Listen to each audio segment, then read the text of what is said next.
Alright, good afternoon YouTube. In today's video, I'm going to be talking about the two training variables that must be constant in your training for it to actually be effective. Nothing on this channel will work for you if these two variables are not in place. And these variables are consistency and effort. If these are not in place, the manipulation of volume, intensity, frequency, exercise selection will not matter. You have to be consistent with your training and you have to apply an appropriate amount of effort. So let's actually go into the factors that will allow you to be more consistent and to ensure you are training properly or training with enough effort. The first being consistency.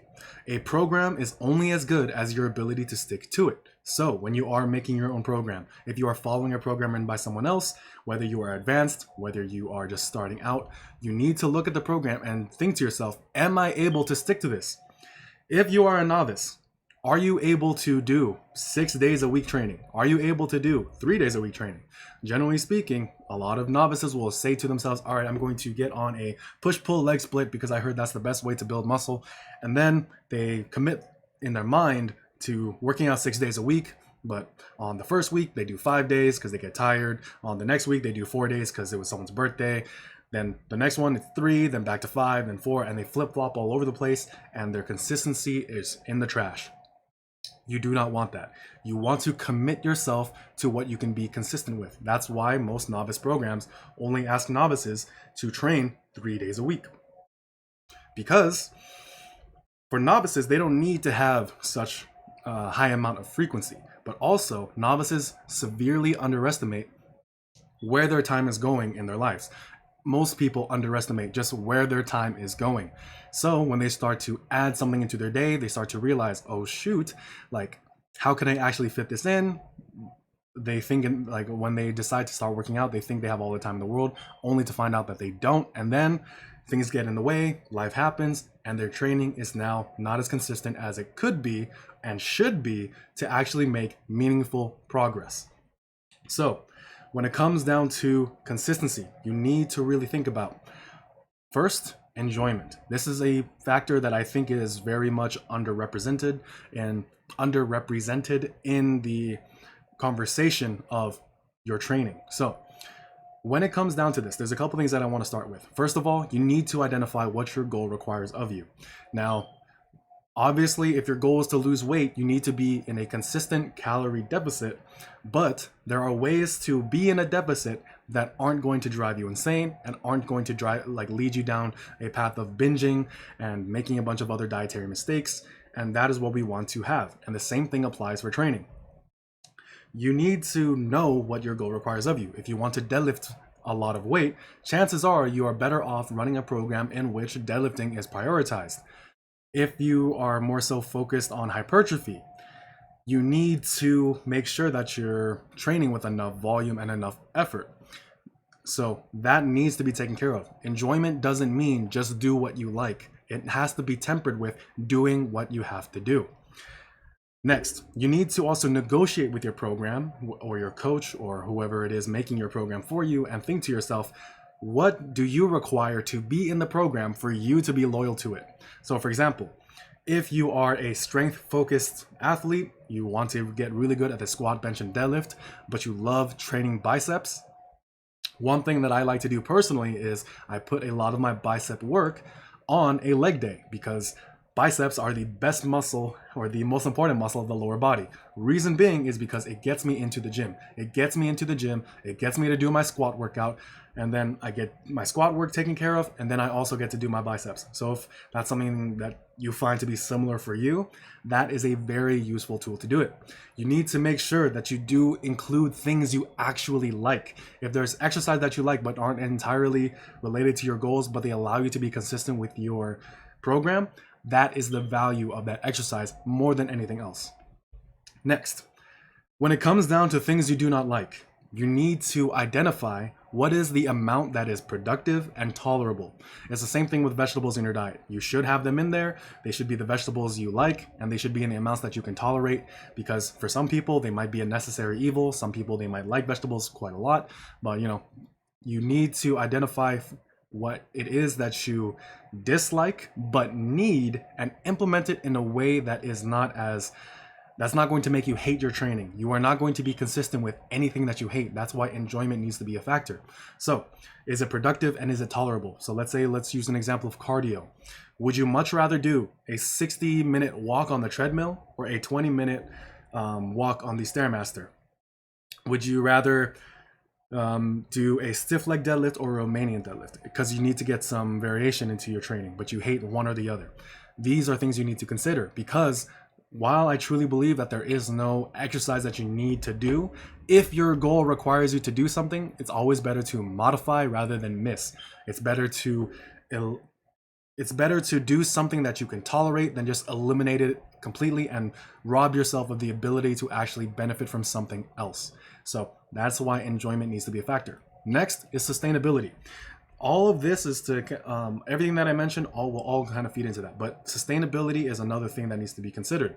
If you are just going to tell yourself, I'm just going to train as hard as I possibly can every single time I go to the gym, and then you burn yourself out, and then now you're not going to the gym for 1 week, 2 weeks, a month just because of how much you ran yourself into the ground, that is not sustainable.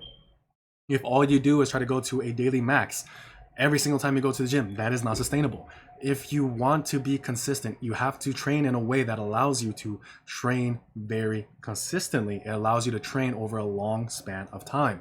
So you need to make sure that you always work hard, but you don't work hard at the cost of future hard work.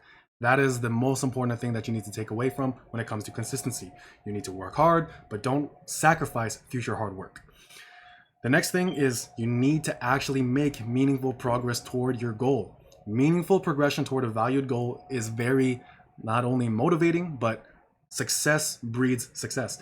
You are more likely to succeed after each smaller victory. That's why when you lose, you're more likely to lose the next time. If you win, you're more likely to win the next time. You need to do that with your programming as well. So if you are just kind of going all over the place, you're not really going to be making progress. If you are not consistent, you are not going to be making progress. If you don't fully identify what it is you're actually trying to hit, what it is you're actually trying to accomplish, you are not going to make progress because you just don't know. You're just wandering around aimlessly. And that needs to be addressed as early into your training process as possible, because you need to know what it is you're actually moving toward. And when you see yourself moving toward it, you allow yourself to be more consistent. Now let's get into the other variable, effort.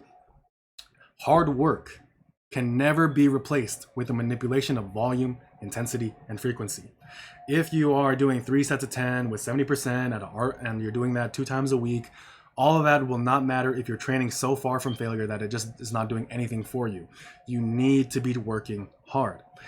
Hard work is not replaced with volume, intensity, and frequency. It is implemented by volume, intensity, and frequency. If you are thinking to yourself, I want to get better on my bench press. If you are aiming at that goal, right? And then you just say, all right, I'm just going to do it 2 times a week, but you're training so far from failure, it's not really doing much. But if you say on one day, I'm going to do a lot of high volume, push myself maybe to the 8 to 12 rep range, and I'm going to be close to failure each time, so maybe 1 to 2 reps in reserve, that's good. Then on the other day, you're going to push intensity. You're going to be in the, let's say, 3 to 6 rep range, and you're going to be training with 80 to 90% of your max. That is good. Hard work is implemented by these variables. It is not replaced by it. You can't really think to yourself, well, because I am doing 5 sets of 10 with a light weight, I'm now getting the exact same growth that I would if I would just push the intensiveness, the quality of each set more than I did otherwise. You cannot do that. You cannot just think to yourself, oh, I'm gonna use such a light weight and then just make up for it by doing an ungodly amount of sets and reps and think to yourself that that is going to build the most amount of muscle, the most amount of strength. You are very much mistaken. You need to work hard. The next thing that you need to do, don't believe in any kind of plateau. The placebo effect is a very real thing. And because the placebo effect works, I'm going to placebo myself into thinking that more is possible than what really might be possible. A lot of people right now are very much indoctrinated into belief that to achieve anything great, you need to use anabolics. You need to use performance enhancing drugs. You need to use SARMs or whatever like that. You do not. You just need to actually believe in yourself, believe that something is possible, that the natural limit does not exist, and that you just need to continue to work hard. If you believe in plateaus, you will hit a plateau. So never think to yourself that there's a specific level and you can't go above that. That is horseshit. Don't buy into that. Just truly believe in yourself, believe in the process, because for the most part, chances are, because most people just don't train for this long, no one really gives themselves the chance to train for a long amount of time before they fall into this kind of mindset of, oh, I need to be on this, I need to do that. You don't. Just continue to work hard. Put your head down, put your nose to the grindstone, and work hard. One thing that needs to be understood about volume, intensity, frequency, exercise selection, and all that, and general programming, is that programming gives effort direction. So remember how I mentioned that you need to have meaningful progression toward a valued goal? You don't get there without hard work, and the program just tells you where to aim that hard work so that way you can actually move forward. And then the combination of consistency and effort is what actually produces your gains. Volume, intensity, frequency, these are things that you can play around with only if consistency and effort are maximally applied. So that's it for this video. Thank you so much for watching. My name is Karel King, StanStrength.com, and I'll see you in the next one. Peace.